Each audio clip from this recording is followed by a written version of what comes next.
Et là, j'ai découvert un monde, mais complètement surnaturel, qui est le monde des glaces, le monde des glaciers.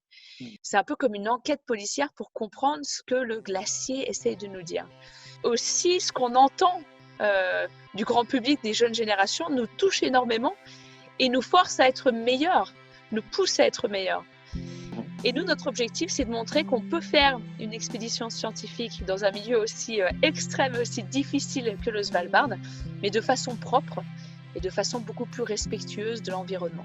Je pense que c'est crucial aujourd'hui de montrer qu'on est là, on existe, et de rendre ça possible pour peut-être les jeunes filles qui se posent des questions et qui se disent oh, est-ce que je peux devenir scientifique plus tard? Ça marche, c'est tout à fait possible. Je vois vraiment, et c'est sûr qu'on va y arriver, un monde où le plus important, c'est qu'on retrouve notre place dans cette nature. Un monde où les jeunes arrivent à trouver leur place. Et je pense que c'est une des clés en fait pour arriver à reconnecter les gens avec la nature, c'est au travers de l'émotion. L'art est vraiment un moyen de diffusion de messages extrêmement important.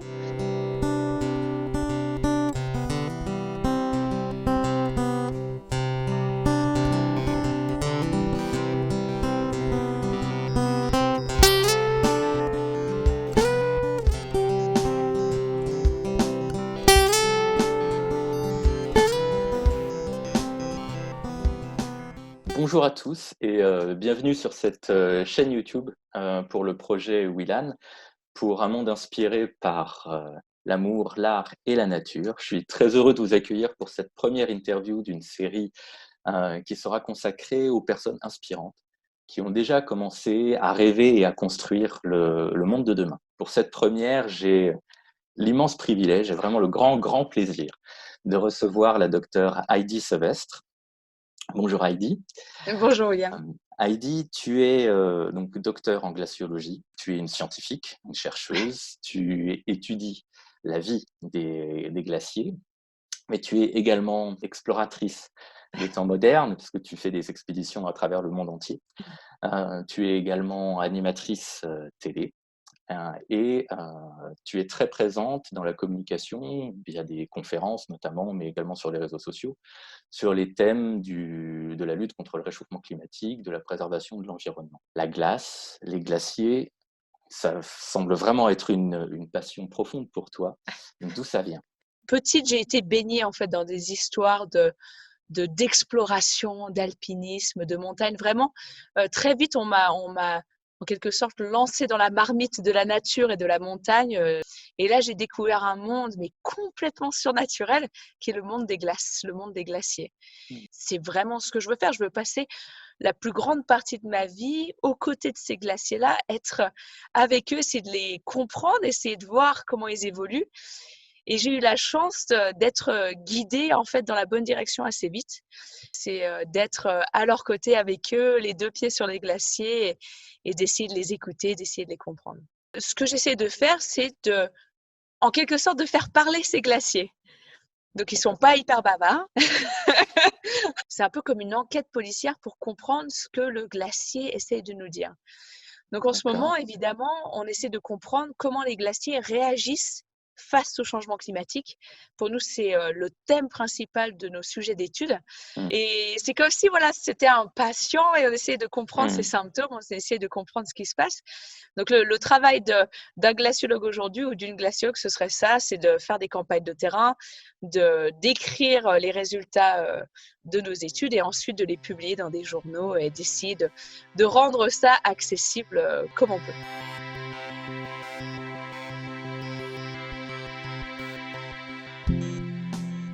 C'est que pour moi, on a affaire à des ancêtres en fait qui sont là depuis extrêmement longtemps et qui ont énormément de choses à nous apprendre.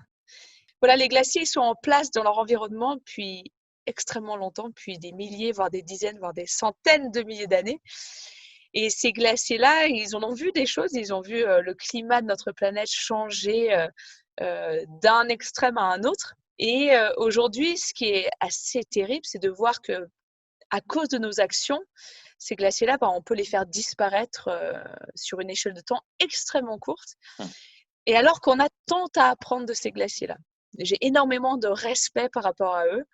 Et, euh, et je trouve que notre travail, c'est d'essayer d'être la voix de ces glaciers-là. Ils témoignent d'une évolution du climat qui est hyper importante à comprendre pour nous. On ne protège que ce que l'on comprend.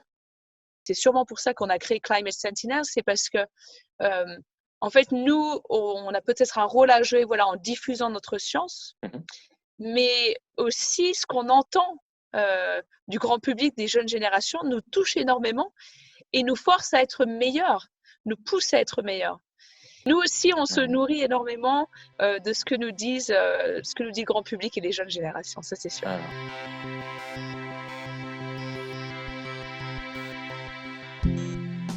Alors, les Climate Sentinels, donc on est en quelque sorte les sentinelles du climat. On est 4 femmes, 4 scientifiques, et on est de 4 pays différents. L'objectif, ça va être de faire la première expédition scientifique propre, la plus propre possible.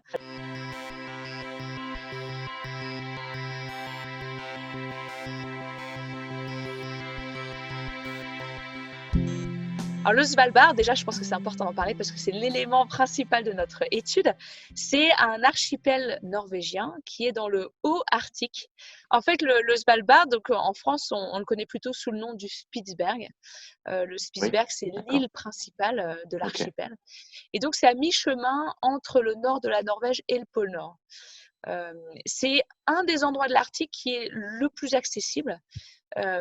Et c'est aussi l'endroit sur Terre qui se réchauffe le plus vite en ce moment. Donc, le Svalbard se réchauffe 5 à 6 fois plus vite que le reste de la planète. Donc, le Svalbard, c'est l'endroit où on va mener une expédition pendant 4 semaines. Et nous, notre objectif, c'est de montrer qu'on peut faire une expédition scientifique dans un milieu aussi extrême et aussi difficile que le Svalbard, mais de façon propre et de façon beaucoup plus respectueuse de l'environnement. Donc, c'est pour ça qu'on va se déplacer en ski en tirant un petit traîneau derrière nous qui s'appelle une pulka. On va faire ça pendant 1 mois et on va essayer de parcourir à peu près 500 km en ski.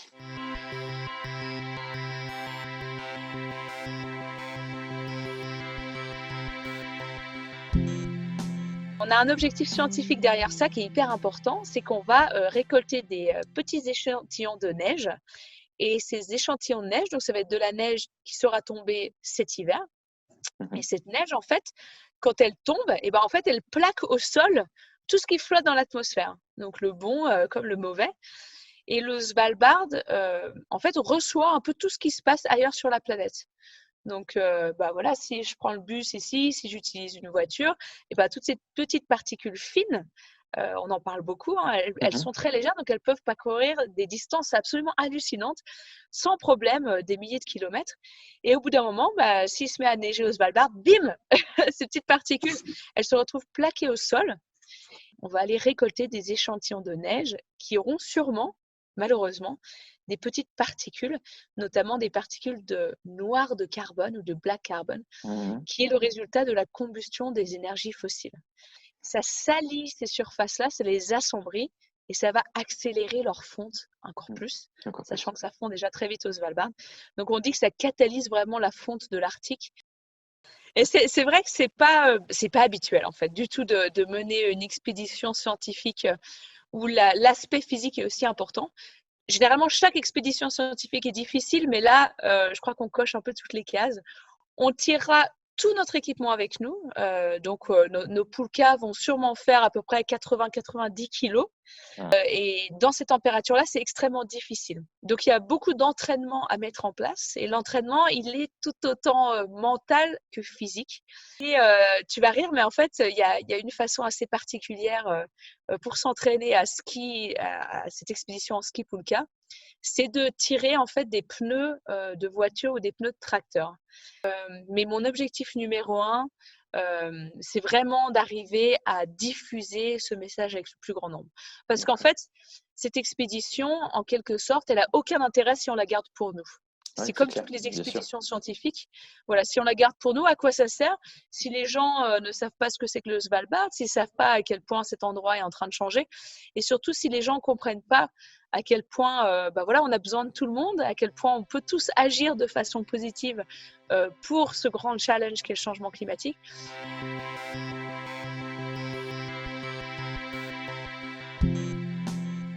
Tu sais, quand j'ai commencé mes études en glaciologie, c'est quelque chose qui m'avait jamais choqué. Autour de moi, les équipes étaient pratiquement à 99% masculines. Il y avait très très peu de femmes, mais finalement, c'est quelque chose qui m'avait jamais questionné et jamais limité. En fait, on n'était pas du tout présente dans mon champ d'action. Et surtout, ce qui était le plus difficile pour moi à voir, c'est que dans les salles de classe, donc quand j'ai commencé à enseigner la glaciologie, eh ben, il y avait très peu de filles aussi qui voulaient devenir glaciologues. C'était quelque chose qui m'est un peu tombé dessus, mais je me suis dit, écoute, toi aussi, tu as une responsabilité à jouer là-dedans. On parle beaucoup de role models, de montrer, tu sais, aux jeunes filles et aux jeunes garçons aujourd'hui ce qui est possible. Pourquoi pas, à ton petit niveau, toi aussi, tu peux avoir un rôle à jouer finalement. C'est crucial aujourd'hui, surtout de montrer notre visibilité, de montrer qu'on existe dans ces domaines-là. Quand on voit que dans le rapport du GIEC, dans le dernier rapport du GIEC, qui date maintenant de 2013, mais bon, c'est le dernier rapport majeur du GIEC, que seulement 20% des auteurs des études scientifiques sont des femmes. Oui. Il y a vraiment un problème à régler à ce niveau-là.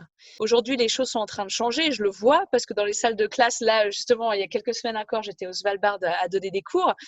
Et certes, c'est une université norvégienne où la parité est très, très importante, mais il y avait largement plus de la moitié de femmes qui prenaient ce cours de glaciologie.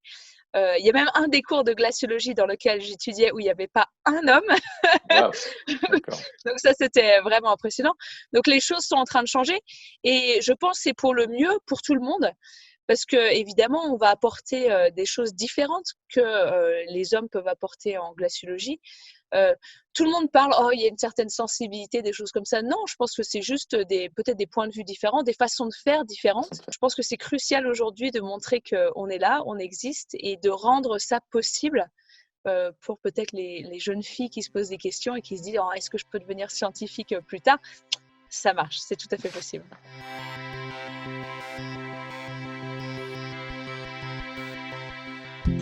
Si aujourd'hui, je te propose de fermer les yeux et de rêver au monde de demain, c'est le monde dans lequel j'ai envie de vivre, qu'est-ce que tu vois?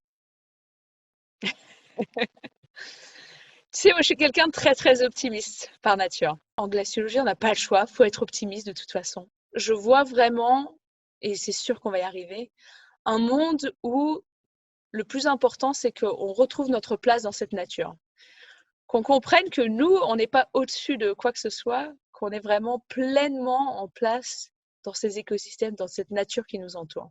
Donc pour moi, le monde de demain, voilà, c'est un monde où on vivra en harmonie avec la nature. C'est un monde où il y aura beaucoup plus de respect par rapport à la nature, mais de respect entre les générations, de respect entre les cultures. Un monde où les jeunes arrivent à trouver leur place, où on écoutera les jeunes, où on écoutera leur bienveillance, leur créativité. Ce qui est crucial pour moi, c'est ce lien avec la nature, d'arriver à retrouver cette curiosité par rapport à la nature. C'est d'arriver à l'observer, juste d'essayer de comprendre, de voir ce qui se passe autour de nous, d'être un petit peu plus attentif, tu vois, aux nuages qu'on a au-dessus de la tête pendant la journée, d'être un petit peu plus attentif à ces petites plantes qui poussent, tu vois, entre les craquelures d'un trottoir. Et rien que ces choses-là, de retrouver cette connexion avec la nature, c'est vraiment le point de départ pour tout. Le changement climatique se produit parce qu'on a complètement perdu cette connexion avec la nature et on a complètement oublié notre place dans ces environnements.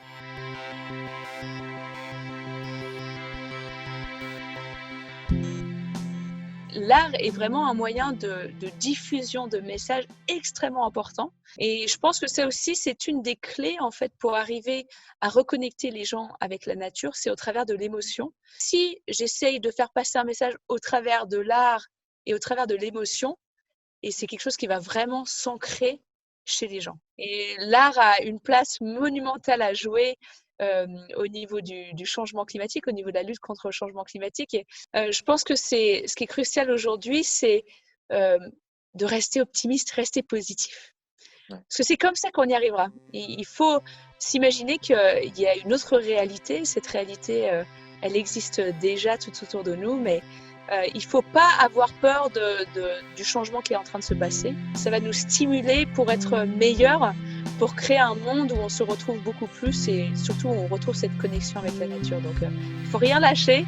Ouvrons les bras à ce changement et à cette nouvelle réalité. À très très bientôt, Heidi. Je te remercie encore énormément. À bientôt, William. Bon courage et bonne chance.